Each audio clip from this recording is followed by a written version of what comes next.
Cara. Mas eu não entendi como que a banda Fresno, ela se formou, no final das contas. A gente tava no colégio. No colégio? Era tudo amigo? Molecote do amigo. Ó, vai ter um festival de bandas do colégio. Aí a gente, vamos montar uma banda pra tocar uns cover massa. Que era Comunidade Ninjitsu, com uma banda muito foda lá do Sul. Que basicamente fez sucesso só no Sul, mas chama-se Comunidade Ninjitsu. Que Esse legal. nome já é perfeito. Eles gostavam do Naruto, não? Não, cara. Acho que nem tinha Naruto nessa época. Nem tinha Naruto, tinha no máximo Cavaleiro do Zodíaco. Mas Verdade, né, cara? Comunidade Eu esqueci que vocês são Ninjitsu velhos. é uma banda que tocava... Era funk carioca com guitarra. Antes do Popozuda, que foi o primeiro funk carioca com guitarra que fez sucesso para um caralho, a Comunidade Ninjitsu já fazia isso. Era uma coisa dominante lá no Rio Grande do Sul. E o Rio Grande do Sul tem essa coisa, culturalmente, tem muita coisa local, que é tão local que só faz sucesso lá, porque é muito dialeto, é muito cultural, que só aquele povo ali vai entender. A Comunidade Ninjitsu era isso. O rock gaúcho inteiro, tem poucos rock gaúcho que foi exportado pro resto do Brasil, sei lá, foi Engenheiros do Havaí, Nenhum de Nós, algumas coisas assim. Fresno, no caso, a gente não era muito rock gaúcho, a gente não fala muito gauchês nas músicas, a gente não tá falando sobre aquela cultura nossa ali, porque já era uma coisa internet. Mas a Comunidade Ninjitsu dominava o nosso setlist. E elas, puta, uma música de putaria, assim, com guitarra. Então tinha tudo que a gente achava legal.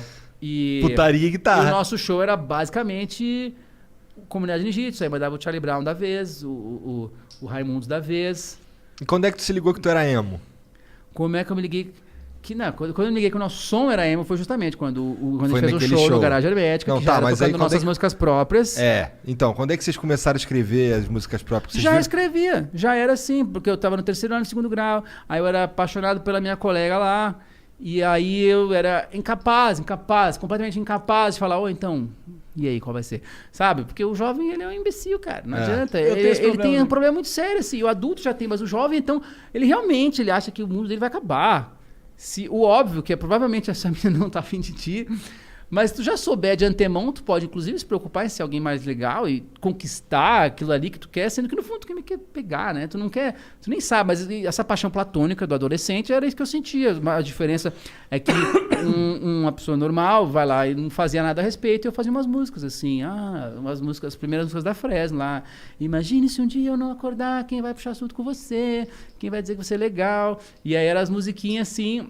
E aí, obviamente, eu falo, essa música aqui... Mas eu lancei uma música, e a menina sabia que era pra ela, óbvio, né?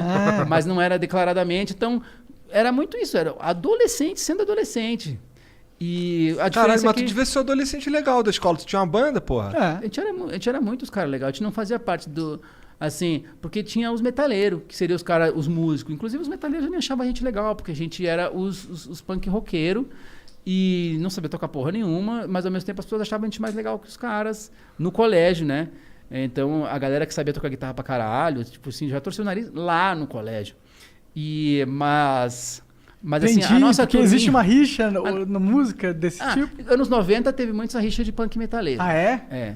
Cara muito virtuoso. Punk rockers e metaleiro. Que são as duas coisas que já são escanteadas de uma grande mídia. Uhum. E aí tinha os caras... E Porto Alegre era bizarro, uma cena de punk rock. Não que os caras são punks, que vocês são um bando de caras de Porto Alegre. Desculpa, não é punk, mas assim... mas de ouvir punk rock, né? Basicamente. O próprio tem uma banda lá que chama Tequila Baby, que era tipo sucesso mainstream, sucesso equivalente a Ana Vitória hoje. Era lá tocando no rádio o dia inteiro o Tequila Baby. Porque esses sucessos locais que influenciavam a gente pra caralho. Eram uns malucos que gostavam de Ramones, mas que faziam sucesso de rádio. Rádio, assim, o sucesso, show, 3 mil pessoas fazendo assim. Entendi.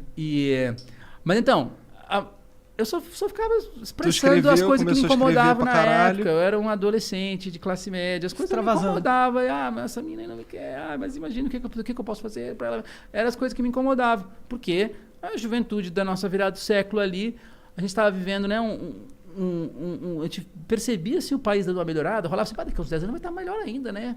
Então a gente sentia assim que estava rolando umas coisas e aí se sentia um pouco que a vida estava ganha, entre aspas, e totalmente muitas aspas, tipo assim, alienadamente falando, né? Mas é que...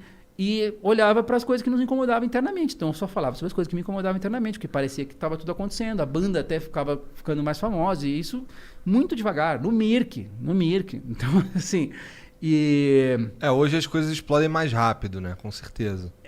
Mas... Depende, na verdade. Mas né? o viral... Mas então, a gente viralizou muito. Tipo assim, mas eu tô falando em 2002, 2003, era o quanto que dava para viralizar. Quantas pessoas tinham na internet consumindo música naquela época? Mas naquela época, naquele público que consumia música, que era quem tinha acesso ao computador, mas não era um bagulho 100% restrito a Playboy. Tinha um maluco de lan house, tinha galera de lan house, assim, galera meio de quebrada de lan house, mas que curtia essa coisa da internet. Não se jogava muito, era a galera que ia lá para ficar em sala de bate-papo, e o Mirk era o grande lance. Porque o Mirk seria a pós-graduação do chat do UOL, que é várias coisas, tudo errado lá, tudo fudido, bugado, rola pra caralho. Então, Eu também conheceu a atual esposa dele no bate-papo da UOL. Porra, top, é top, né? Brabo demais. Terra, sala São Paulo 63. Caralho, pior que eu lembro desse moleque, a gente morava no Rio, eu lembro desse moleque falando que tava namorando alguém, a gente ficava, caralho, cadê tua namorada? E ele era muito nerd.